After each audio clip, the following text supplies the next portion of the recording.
What's up, kings and queens? It's your boy Dan from Daft Previews, and I'm here to take you through the most comprehensive NBA player prop preview for the Indiana Pacers versus the Boston Celtics. Game 4, baby. If it's your first time checking out the channel, I encourage you to subscribe. 7,600 other people have done it. And because I do this every single day, I share my screen. We go through Outlier. I take you through all the players, their matchups, their form lines. We talk about some fantasy bets. Talk about the things I like, the things I don't, and I do all this to give you all the information that you need to make the best bets possible. Now, yesterday I previewed the Dallas Mavericks versus Minnesota Timberwolves, game 3 of that game. A couple of the bets came home for us. A lot of them did not. Quick recap. I took the Timberwolves in the first quarter. That didn't happen. Came out slow. Luka Doncic cashed his first quarter points prop with ease. We also had winners with Anthony Edwards over in his first quarter and under in his total points. Combine those together, I got plus 375. So made a little bit of profit on that one. We also hit Kyle Anderson over 4.5. That was a plus money play, so that cash got hooked. Luka Doncic points plus assists, got 38.5, finished on 38. Daniel Gafford and Derek Lively did not come to the party. Gafford got a lot of minutes, not much production. Lively was looking great until he got injured. Mike Conley, rebounds plus assists, did not even get close to that. We were deciding between Karl-Anthony Towns and Naz Reid. Went with Karl-Anthony Towns, and he still sucks, zesty ass mofo. And even a lot of the other lanes didn't necessarily cash the way that I expected it to. But the good news is we've got another game to roll into here. Hopefully it's the last one in this series because I have not loved it. But jump into it, shall we? So we'll be going through the NBA.com, checking out the box score between the last game between the Boston Celtics and the Indiana Pacers. Then we'll jump into Outlier. So if that sounds interesting, let's go. Right, so we're jumping straight into the box score of that last game. Celtics are up 3-0. They won the last game 114 to 111. Came back. Pacers absolutely killing themselves in this series. Let's talk about this box score real quick. So for the Boston Celtics, we saw Jaylen Brown go under with 24 points. Jason Tatum had a massive game, 36 points, 8 assists, and 10 rebounds. Al Horford was huge, 7 3-pointers made, 23 points, 5 boards. Derek White had 13 points, 5 rebounds, 7 assists. Drew Holiday, 14 points, 9 rebounds, but only 3 assists. Peyton Pritchard, quiet off the bench with only 2 points. Not much else happening. Into the Indiana Pacers, we saw Naismith, 4 assists, 5 rebounds, 4 points. Pascal Siakam had 22 points, 6 assists, and 3 boards. Miles Turner had 22 points and 10 rebounds. Andrew Nembhard, 32 points, 9 assists, and 4 boards. Obi Toppin was quiet off the bench with 4 points. TJ McConnell was huge, 23 points, 6 assists, and 9 rebounds. So I think the most interesting thing is, firstly, who's going to play? So if we take a look at the lineups, Tyrese Halliburton and Drew Holiday are game-time decisions in this one. So I just want to do a quick little search on Tyrese Halliburton, see what the latest news is on him. I think Drew Holiday is suffering from, a cold and flu? Surely he's going to be okay, but want to check Tyrese Halliburton real quick to see if there's any updates on him. All right, so the only news I can find is that he is questionable. Same thing, it's the hamstring, so it's up in the air on whether he's going to play or not. It is an elimination game, but at the same time, the Pacers, are they really a chance in this series? Is it worth risking a longer-term injury for Tyrese Halliburton? I don't think so, but we'll check the lines. We'll see if the lines indicate whether the player is going to be there or not. What do I think is going to happen? Firstly, for these Boston Celtics, I'm leaning to the under on Jason Tatum here. He's not going to consistently score 30-plus points throughout the playoffs. 36 is huge with 5 3-pointers. I'd expect him to regress back, score less than 30 points. His line should be around 30 in this game, I imagine. Jaylen Brown, tough to get a read on him, to be honest. So I'm not sure how he's going to play. Al Horford, 12 attempts. He had 12 attempts in game 1 downtown. Then he shot fuck all. So we could look at some regression for Al Horford. Derek White didn't shoot the ball very much at all. Rebounds and assists, though. We took that last time. Could be something we run back. Same with Drew Holiday. His rebounds plus assists, that would have cashed. So we could look at that, but his status makes me a little bit concerned. And then we look at the Indiana Pacers. The Siakam points plus assists could be something we run back again, but the risk is if Halliburton plays, he's not going to get those assists. So probably an under in his PRA altogether. That could be a good look. Miles Turner. Luke Cornett might play in this game, but Turner was pretty good in that last one. I'm not sure how he's going to respond. Andrew Nembhard, I think there could be some value there, depending on what his lines are at. I assume they're going to go up, very similar to TJ McConnell. So we'll take a look at all these players. We'll see what we can end up with. All right, we're straight into Outlier. If you did not know, 7-day free trial for Outlier in the video description below. Feel free to check that out. NBA, MLB, NHL, WNBA is popping right now. Obviously, later in the year, we've got some NFL to get through too. Outlier, be your best friend, baby. Can help you out. Let's talk about these Boston Celtics first. So I want to start with Jason Tatum, the big dog from the Boston Celtics. Wondering how he's going to play. So looking at his points prop first, 30.5. So it has gone up to 30.5 so far in this series. 36, then 23, then up to 36 again. His minutes, very consistent. His shot attempts, 20 plus shot attempts in all 3 games. The key difference, last game, 5 from 10 from deep. Prior to that, he had been struggling. And free throws, got to the line a lot, left a lot on the table, 7 from 11. So it could have been a 40-point game from Jason Tatum. So how do I think this one's going to go? I'm probably leaning to the under, 30.5. If it was at 29.5, I'm probably too scared to play that, but 30.5, I'd be interested in playing the under. Now, he's cashed this line in 7 of his last 10 against Pacers, 2 out of the 3 in this series. But I guess my thought process around this is Jason Tatum going to put 30-point games back to back. Done it once, 2 games against Cleveland in the playoffs, but outside of that, hasn't been able to put those points together. I think the real outlier there is probably his 3-pointers. 5 from 10 is huge from him. Obviously, been struggling from deep the whole time in this playoffs. He's only made 3 3-pointers once prior to this game. So if you steal 3 3-pointers off him, that takes him down to 20-something points, 27 points, really. So, yeah, lean that way. Leaning to the unders for Jason Tatum. Not sure how much I love it, but that's definitely my first lean that I'm going to take note of. As you know, I take all my leans down and then I investigate them a little bit further just to make sure I'm not getting overly excited. So points for Tatum, I'm leaning to the under. Not sure how much I love it, but that's the way I'm going. His assist, though, 5.5. It's plus money to the over. 1 out of 3 games in this series. 4, 5, and then 8 assists. That very last game, 17 potential assists from Jason Tatum, which is crazy. Did only finish with 8 assists with 17 potentials, so should have connected on a lot more. But in saying that, those potential assist numbers very high for Tatum. Now the concern for me is I don't think he can back that up. That's for sure. That 17 is a clear outlier, but still at 5.5, he could cover that with 10 potential assists. So not going to lie about that. I'm just saying I don't know if we can expect similar assist volumes from Jason Tatum in the next one. So that I'll probably have to pass on. Rebounds, his lines come down to 9.5. So he went 12, 6, 10 in the last game. Lines moved down to 9.5 at minus 130. His rebound chances, pretty low in this series, 15, 12, and then 11 rebound chances in the last game. So a lot of people are going to see 9.5 rebounds for Jason Tatum, and they're going to go crazy for it. It's hit in 8 of his last 10 games. He's hit in 6 of his last 10. But that line has come down. And I think the key driver for that is these rebound chances. The rebound chances are quite low. I'm surprised he got 10 rebounds in the last game, to be honest, with only 11 chances. So I'd have to side with the sportsbooks here. I'm leaning to the under. It's a plus money play. It doesn't have a great hit rate. But if his rebound chances continue to look like this, I think the under could be on. But I'm personally not going to play it. An under on somebody who's hit this line at 80% in their last 10 games can be tight, but for the odds to go for the over, not something I'm overly interested in playing. So if I had to bet on something for Jason Tatum, it would be under in his points, I would say. His 3-point line is 2.5. The under is crazy value, plus 136. So he did break out with 5. The question is, do you think he regresses back to his usual forms throughout this series, or do you think he takes confidence out of that and continues to bang them? So I think these plays, they might be correlated. No, they're not. He can score 30 plus and only make 2 3-pointers. So, yeah, if I had to bet on Jason Tatum, it would have to be the under 30.5 points. I'm going to research that a little bit later because I haven't had much luck betting on Jason Tatum, whether it be overs or unders. I just can't seem to get a read of the guy. So let's take a look at Jaylen Brown. Filtering this prop up, under 1.5 steals, minus 178. It's cashing 8 of his last 10. So the odds aren't terrific at all, but yeah, be something for you, some fantasy players. Points line, 25.5. In this series, 26, 40, and 24 points. So he's covered in 2 out of his last 3. That last game, 18 shots. Volume's healthy, 56% from the field, which is great. He was only 1 from 5 from deep, and he only got to the line 4 times. So not a very aggressive Jason Brown, believe it or not, in that last game. I have to lean to the over on this one, but I'm not sure how much I love it. 25.5, it's a fair bit of points.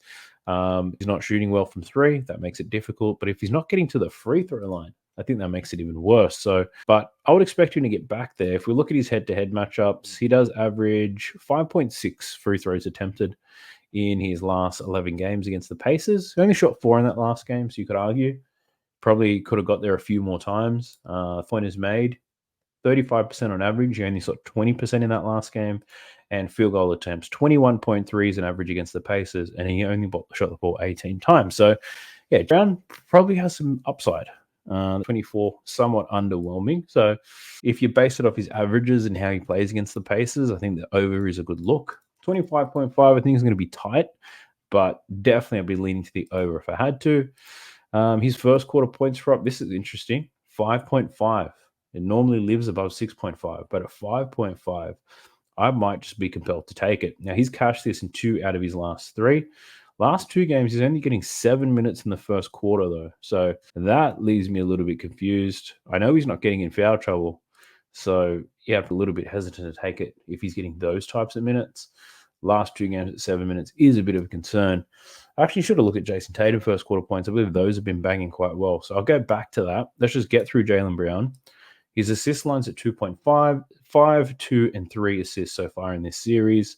His potential assists, he had 7 in that last game, which is quite high in the first game, but only 3 in the second game. So based off those numbers, I can't tell you whether the potential assists are going to be there or not. So yeah, I'm not sure how I feel about that. Definitely wouldn't take him for any unders, but rebound 6.5 is the line, 7, 5, and 2. So his rebound chances, very similar to Tatum, really coming down hard over the last couple of games. 12, 9, and 7 rebound chances for Jaylen Brown. So yeah, I don't love his rebounds, especially against the Pacers here. You can see it on this screen. His last 6 games, he's only covered this rebound line once against the Indiana Pacers. So his rebound chances aren't necessarily sky high. If we look at his last 10, he's only cashed this in 3 out of his last 10 games. So I'd have to lean to the under on Jalen boards to believe it, if you believe it or not. 6.5. Don't mind the under there for Jaylen Brown. His rebound chances, not very high. 10 rebound chances on average, averaging 5.6 boards. So, yeah, what I'm thinking about Jaylen Brown. Now let's go back to Jason Tatum. Checking his first quarter points prop out because he's been playing quite well in these first quarters. He's been cooking. All right, so his line's at 8.5. He had 15 in that last game, but prior to that, only 8 and 2 points in the first quarter. So probably not cooking the way I thought he was. But that line has moved up. It's quite high. So, yeah, I'm too short. I think Jaylen Brown at 5.5 deserves a good look. But the problem for me is those minutes. He's only getting 7 minutes, and you need him to make 3 buckets. So that's my hesitation. Historically, excellent hit rate for Jaylen Brown first quarter points prop. I'll leave it up to you whether you want to play that. Let's take a look at Derek White. So I took Derek White over his rebounds and assists in the last game. It was a 9.5. Absolutely crushed that. So I'm not sure whether we go back to that. But this could be an interesting look. Derek White to get 1 block, minus 119. 7 out of his last 10 games. It's cashed in all 3 games in this series. And he's cashed this in so many games. 6 or 7. 7 consecutive games against the Pacers. Derek White has managed to get 1 block. So let me take a look real quick at what types of odds I'm getting. I'm sure this line would have moved very quickly. The block market doesn't have the volume that all the others have. So if they see a lot of big money coming in, that line will move quickly. So Derek White to get 1 block, yeah, minus 148. So not terrific odds, but I don't mind this play. You can get that on your DFS apps, Chalkboard, Dabble Fantasy, Prize Picks, Underdog. Then I think Derek White to get 1 block is a good look. All right, his points line, 15.5. He scored 15, 23, then 13 in that last game. The concern that I have with Derek White is around volume, 13, 15, and 11 shot attempts. That last game, he didn't shoot the ball very well either. He only made 2 3-pointers. Like his 3-point prop, though, he is taking 8 attempts per game. On average, he's shooting 40% against the Indiana Pacers. That last game, he shot 25. So I think we should see an improvement for Derek White. The over 2.5 is at minus 150, though. So that's not a great look. Let me take a look at my sports book to see what I'm getting for this. He's made Derek White, yeah, minus 140 odds. So slightly better than what we're seeing here on Outlier. This is another look for your daily fantasy apps. Derek White, over 2.53 pointers. I do expect him to bounce back and to shoot a lot better. But look, while I've got it up here, I might even look at a Derek White parlay because both of these plays, I like the chances of them. So if I take Derek White to get 1 block, I'm doing this on Bet365, by the way. And then we take Derek White over his 3-pointers made, so over 2.5. What do we get? I get plus 135 for those two players, which not too bad, honestly. I think he bounces back with the threes. He's getting those blocks like crazy. So that could be one look, but we'll see where I land. I've added them to my leans anyway.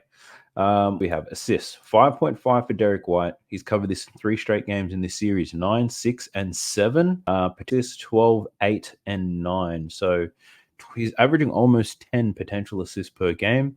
We need him to get 6 in this, which showing that he can get. He's got it in all 3 games. I don't hate this play, to be honest. I don't mind that. I'd be concerned if you can hit it in 4 consecutive games, though. His rebounds, take a quick look at that. 4.5, 6, 4, and 5 for Derek White. Plus money play for his boards. So if we look at his rebounds plus assists, I'm assuming his line's up at 10.5 now. No, it's still 9.5. Shit, that's some bad mathematics.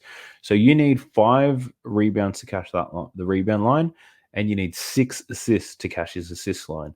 So if both of those are plus money plays, but you can get his rebounds plus assists where you only need 10. Either 4 rebounds, 6 assists, and yada, yada, yada. So, yeah, the rebounds and assists, it might be something that I run back for Derek White. His cash was the ease in the last 3 games. The pace is very high. He's getting boards. He's getting assists because I couldn't necessarily nail down one of them, but the rebounds plus assists for Derek White might be something I can muck around with. The rebound chances are relatively consistent, and his potential assists are consistent too. So, if we're going with some consistency here, Derek White, I don't mind your plays, my boy. All right, who else have we got? Drew Holiday. All right, we're taking a look at his assist prop first.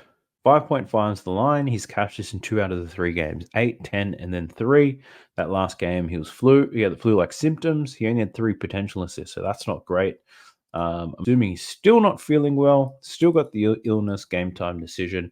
I'm not overly keen on betting on Drew Holiday, especially, he started even at 100% healthy. Drew Holiday, I still don't want to fuck with him, to be honest, but he's played very well in this series. 28, 15, 14 points in the first 3 games. Look, I'd probably lean to the over, but again, not something I want to bet on. Rebounds 5.5 for Drew. He had 9 in the last game, 7 in the first game, 3 in game 2. Derek White, you could look at his rebounds plus assists because his rebounds and his assists, they're a little bit inconsistent. But when you put both of those suckers together, Drew Holiday has been cashing. So 3 straight games, 15, 13, and 12 rebounds plus assists for Drew Holiday.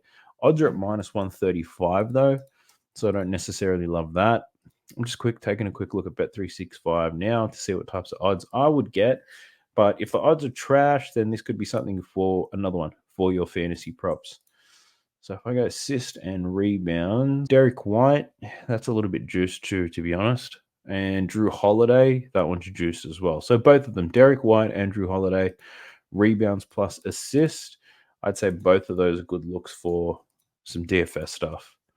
I can't find good enough odds to take them as a straight bet, unfortunately. Okay, that's a lie. I checked another sports book. I can find Derek White at minus 120. So that's a bet that I'll place.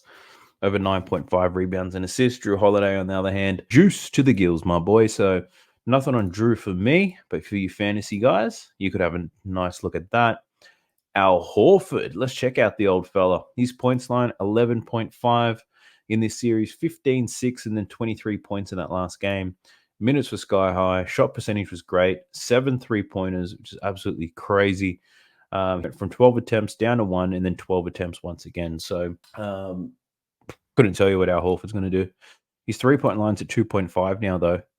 Cashed in 2 out of the 3 games. I just don't know if he's going to be aggressive and take some shots. He took 12 shots in the first game, but he didn't shoot very well. He was 3 from 12. Then the next game, he responded by only taking 1. That last game, he was like from 12. So 58%. I don't know if he's going to hesitate shooting those threes, but at the same time, I don't know if the Indiana Pacers give him those threes. So, yeah, a little bit jaded when I'm thinking about Al Horford. Taking a look at his rebounds now, 7.5. Cashed in 1 out of the 3 games, 6, 10, and 5. I took him for an over in his rebound prop in the last game. He didn't get close to it. Only had 7 rebound chances. So even with Al Horford rebounds, I couldn't tell you what the hell he's going to do, to be honest. Have a quick look at his PRA. For Al Horford, he's covered that in 2 out of the 3 games. So the under in his PRA was a wagon all year. So far in this series, old man's been cashing in. So Yeah, I'm going to take any Al Horford bets, the under or the over, with any confidence. If you have any insights and reads to that, drop it in the comment section. Let me know. Like I say, I'm no expert at this. I'm just some guy that reviews data in my free time, and I record myself doing it. So if you have any insights on Al Horford, I would love to hear it. What else we got from this team?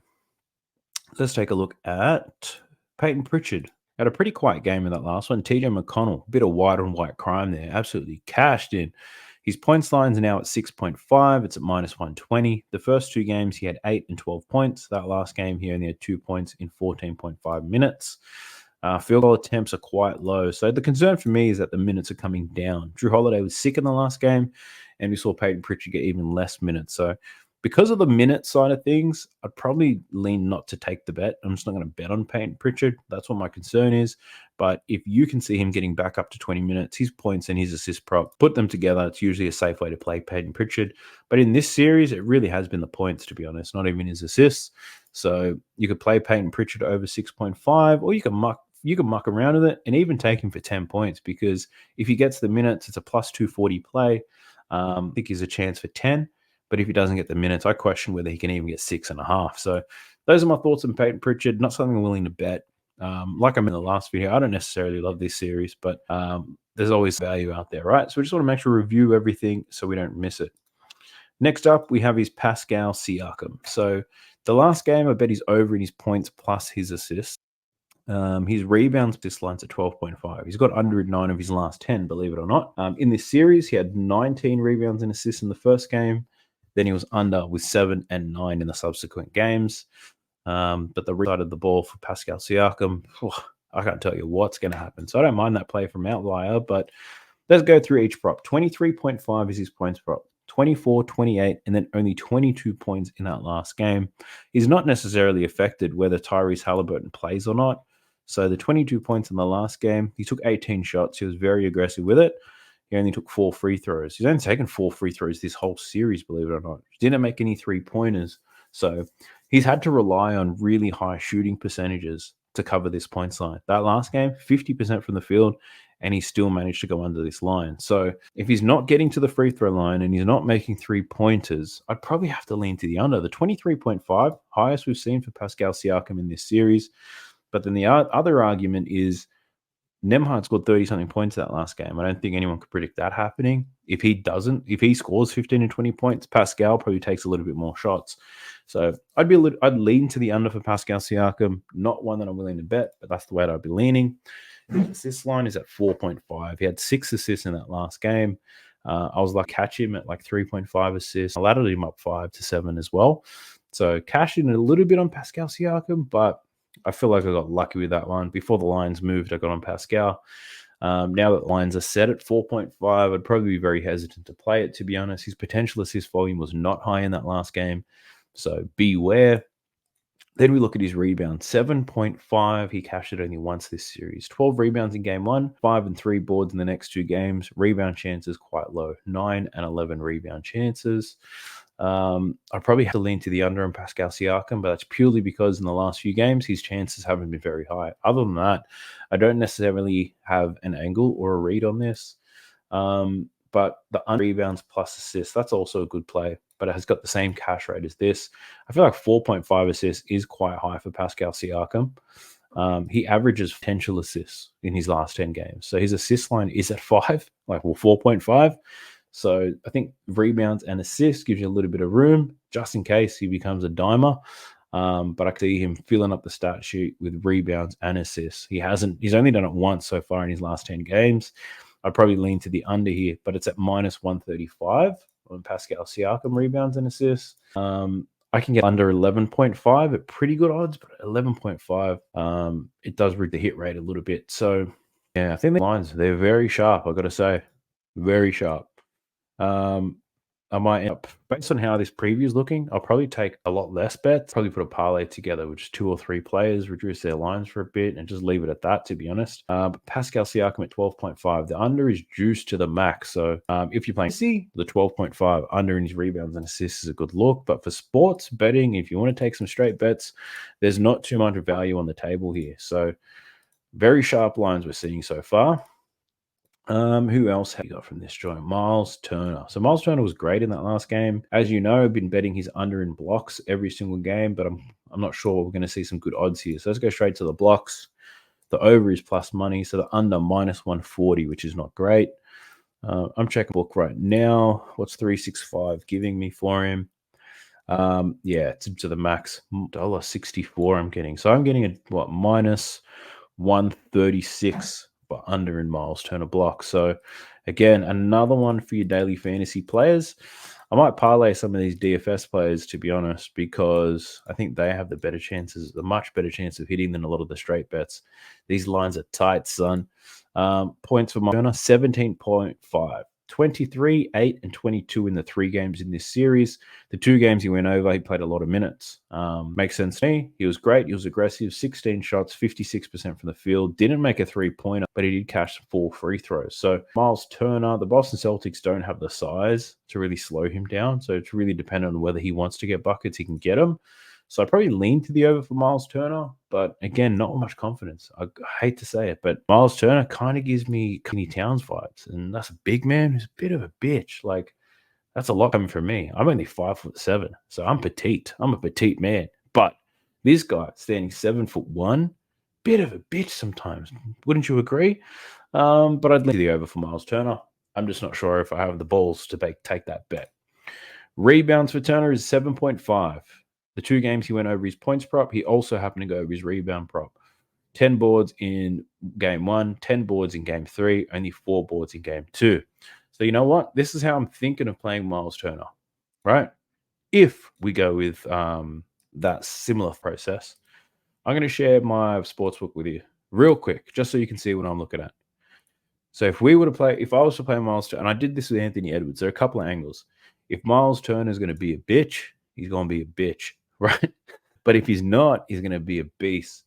So I'm going to call this play for Miles Turner the bitch or beast, right? So the first thing I would look at is if he's going to be a beast, I might be willing to take Miles Turner for 20 points and then combine that with Miles Turner double-double, right? So that's $8 we're getting here, which is plus 700 for those of you in the US. So what was I playing?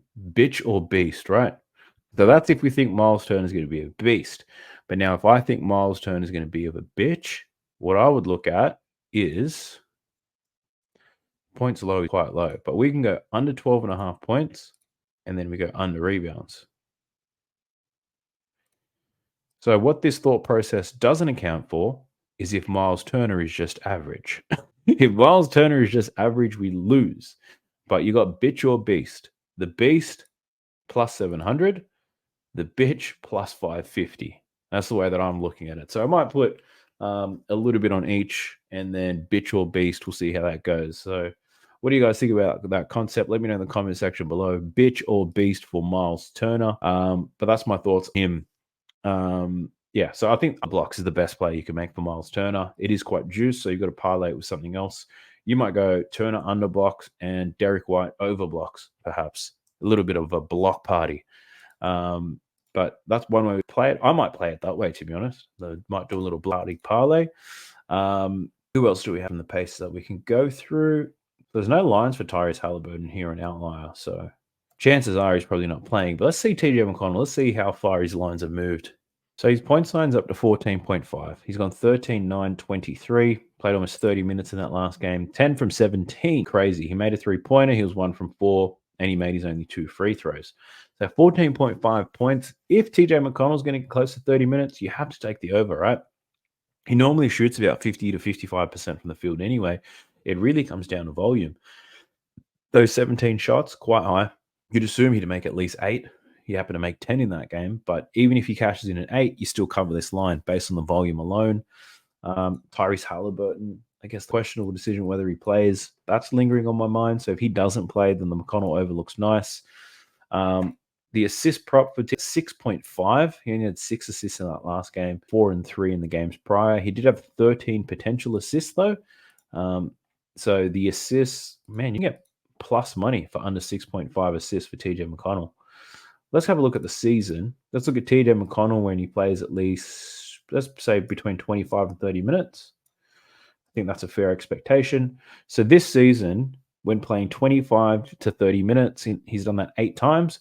He's gone under 6.5 assists in 75% of those games. 6 out of the 8 games, the 2 games he went over, Miami versus Atlanta. So he's played 2 games against Boston where he got between 25 and 30 minutes.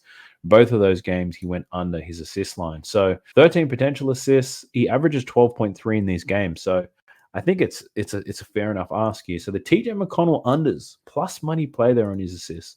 I'd lean to the over on his points, but with the assists, I'd be leaning to the under there. So I'm going to take note of that because it's been hard for me to find a straight bet looking through this thing. So that's one thing I like. His rebound line's at 4.5, which is pretty wild. He did have 9 rebounds in that last game, though. Sheesh. My man be everywhere. 13 rebound chances. He got 9 boards. So that's a really huge effort from him. If we do the same filters for the season, 25 to 30 minutes. He did have, 8 games, getting this number of minutes. We can see he's covered this line in 3 out of those 8 games. Both games against Boston, though, which is pretty good. 2 games against Boston playing 25 to 30 minutes. He covered this rebound line in both of them. So you could probably lean over, but I'm not overly confident in the TJ McConnell over there. But points plus rebounds, you could look at the over. I think that could be a good look for TJ. But I think the under in his assist prop, the 6.5 seems way too high for me. We saw the Pacers still shoot the lights out without Tyrese Halliburton, and TJ managed to go under that assist line. So, yeah, that's the way that I'm leaning on him. We've got Andrew Nembhard, though. Man was a beast. I feel like the value is probably gone from his markets. I did bet his assist prop before Halliburton news came out in the last game, but in this one, I'm not too sure. His points line has moved up to 16.5. Not crazy high, but high enough. He scored 12, 16, and 32 points in this series. That last game, 21 shot attempts. He made 12 of them, so 57%. He's shot over 50% in all 3 games. 3-pointers, he was from 7, 57% there. Definitely an outlier. And he was 4 from 4 from the line. So, look, you'd have to lean to the over for Nembhard if Halliburton's not going to play because the Pacers have to get points from somewhere. 16.5 points. I think the Celtics, they identified it early that he was going to be their main scorer, but it's not like they were able to stop him. Still happy to play him in single coverage. He had a lot of easy looks. So for Nembhard at 16.5, if Halliburton doesn't play, I think that's a good look for him to go over. Now, if you look at his assists, 6.5, he had 9 assists in the last game, 7 and 5 the 2 games prior. He had 16 potential assists in that last game, so very high, sky high, believe it or not. How do you not to the over here for Andrew Nembhard? Like his usage rate is going to be very high, almost 40 minutes played. So maybe the over in his points plus assists could be a good look. 23.5. He's gotten close to that in the 2 games prior when Hallie was playing. With no Halliburton, I think, great, it's got to be up there. What do you play? Almost 40 minutes. If we look at the season when Andrew Nembhard plays, let's just say over 35 minutes. So he's played over minutes, 3 out of the 7 games. In 7 games, he cashed this line in 3 out of the 7. How many of these games were without Tyrese Halliburton, though? 2. So he's only played 2 games without Tyrese Halliburton when he gets those number of minutes. Let me sack the minutes from this. All right, so these are his games without Hallie this season. 12 games without Hallie, only covered in 4, but 4 consecutive games. So his last 4 games without Tyrese Halliburton, Andrew Nembhard has gone over this points plus assist line. If you go back the last 4 games, 3 out of the 4 games, he covered his points prop. His assist prop, he covered the assist prop in all 4 games, though, without Tyrese Halliburton. So the 6.5 assists is probably the better look, but given his usage rate, if he turns into a scorer, the points plus assists will probably be the safer option. So I'll probably take his points plus assists, but I think either points and assists seem like a good bet. But given I like both, I'm going to go the points and assists. If you only have access to assists or only have access to his points, feel free to take either. I think they're both a little bit weak, but if Tyrese Halliburton plays, we're in trouble. So that's my only warning. But you can either take the bet now and hope Halliburton doesn't play, or you can wait. I don't see the line moving too much once the Halliburton news is confirmed. I think the lines kind of indicate he's not going to play, but I could be wrong. Let's have a look at Naismith now. I think one thing that caught me by surprise is probably his assists in the last game. He did get 4 assists very early in that game, but his line's only at 1.5. So he did have 4 assists, 34 minutes. He had 5 potential assists. Now I want to check to see, is that because Tyrese Halliburton's not there? Yeah, so 10 games without Halliburton. Naismith, last 4 games without Halley, gone over his assist prop, which is a very interesting look. So, look, if Naismith doesn't play, then I think 1.5 assists should be easy. The Indiana Pacers, they're just going to move that ball around anyway. He could stumble into 2 assists if Halliburton's not there dominating the rock. So, yeah, I don't mind that play. But again, it comes down to my man Tyrese. I'm actually going to jump onto Twitter real quick or X and see if there's any news on Halliburton there. Tyrese Halliburton. All right. Thanks to my friends at Outlier. Well, thanks to my friends on Twitter. I can say that Tyrese Halliburton is seriously in doubt for this upcoming game. So it was all about Tyrese Halliburton's not going to play. Tyrese Halliburton shouldn't have made Team USA. It should have been Kyrie Irving and Tyrese Halliburton choke shirts. That's what I found on Tyrese. So let's assume he's not going to play here. So the Naismith assist is a good look. The TJ McConnell points prop, that's a good look. And the Nemhard points plus is a good look. So you could maybe even parlay the no Halliburton parlay and put the plays that are correlated to him not being there, whack them all in a parlay perhaps, and save yourself a little bit of dosh that way. So yeah, I might even consider putting it that way. So I have less bets up, obviously more risk, but only a small part of my bankroll on the line. Who else do we have in this joint? We got Obi Toppin. Obi was a little bit quiet in the last game, I think. I saw him get a few rebounds, but that was about it. His point sign's at 9.5. He only had 4 points in that last game. 15, 11, and 4 points. Still took his normal attempts, but he didn't shoot very well. 33% from the field. So my concern for Obi Toppin this whole time has been volume, to be honest. So I'm not going to be touching his points. Rebounds are at 3.5. He only had 3 rebounds in that game. Line seems pretty sharp to me. So yeah, I've got no interest in Obi Toppin whatsoever. But let me talk to you all for a second about the leans that I have and how I'm thinking of playing this.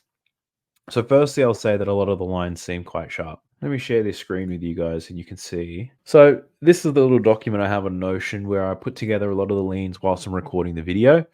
What I'm looking at here, firstly, Jason Tatum under 30.5 points. That's where I'm leaning. I just don't know if I've got the balls to better. I think there are better bets out there. So I'm going to put a question mark on that because I'm not sure if I'm going to take that. So this first line is all my straight bets that come at pretty good odds. The second one on DFS, they're all pretty much juiced to the gills. Those you'd have to parlay together. The next one, Jaylen Brown over 25.5 points. I think there's a big upside to him. His shot percentage is high and the volume's not high. He didn't shoot well from 3 and he didn't get to the free throw very much at all. So Jaylen Brown, I could see him bouncing back, but that also correlates well with the Jason Tatum play. Jaylen Brown under 6.5 rebounds. The rebound chances have not been there. So that's why I like Jaylen Brown. We've got TJ McConnell under his assists, but I like the over 14.5 points for TJ McConnell, especially if there's going to be Tyrese Halliburton. I think the 14.5 points for TJ McConnell could look good, but I could parlay it with these 3. So the Nemhard play, points plus assists, it's a big correlation to Tyrese Halliburton not being there. If Halley plays, I don't think Nemhard gets close to that. Similar with TJ McConnell, Naismith. So the Naismith 1.5 assists, that can only cash if Halliburton is not there. So if Halliburton's playing, he just sits in the corner and does nothing. Their offense does touch a lot more hands without Halliburton in there. They play quite well. And I think Naismith can walk into a few assists. So these 3 at the bottom, TJ points, Nemhard points and assists, and Naismith assists, they're correlated. So I might even put those 3 together.